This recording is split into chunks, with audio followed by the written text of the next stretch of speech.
President Joe Biden paid his respects to fallen service members on Memorial Day by laying a wreath at the tomb of the unknown soldier. The commander-in-chief, 81, was joined by Vice President Kamala Harris and Defense Secretary Lloyd Austin at Arlington National Cemetery for the annual ceremony.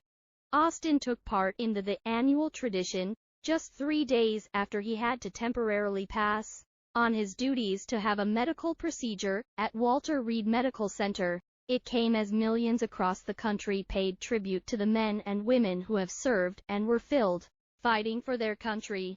Donald Trump marked Memorial Day with a Truth Social post tearing into human scum that's working so hard to destroy our once great country.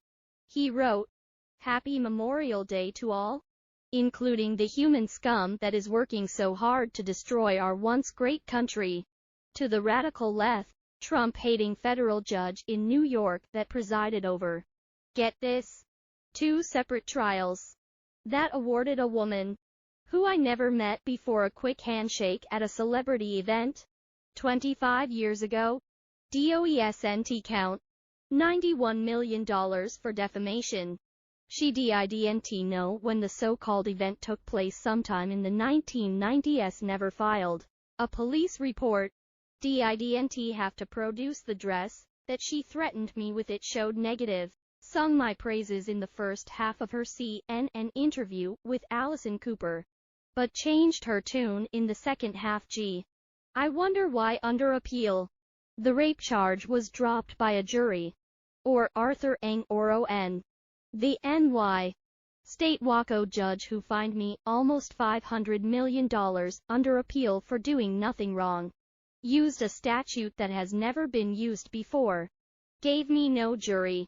Mar-a-Lago at $18 million now for Mercon. The former president later took a more somber tone and wrote, "Greater love hath no man than this, that a man lay down his life for his friends."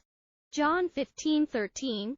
Biden reflected on the loss of his own son Beau as he delivered remarks honoring military members at the auditorium at Arlington. "I know how hard it can be. It brings you back to the exact moment you got that phone call, heard that knock on the door, or held the hand when the last breath was taken. I know, it hurts.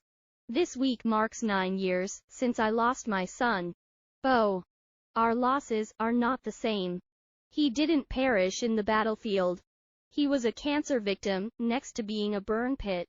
Biden said he remembers Beau's pride in his sense of duty.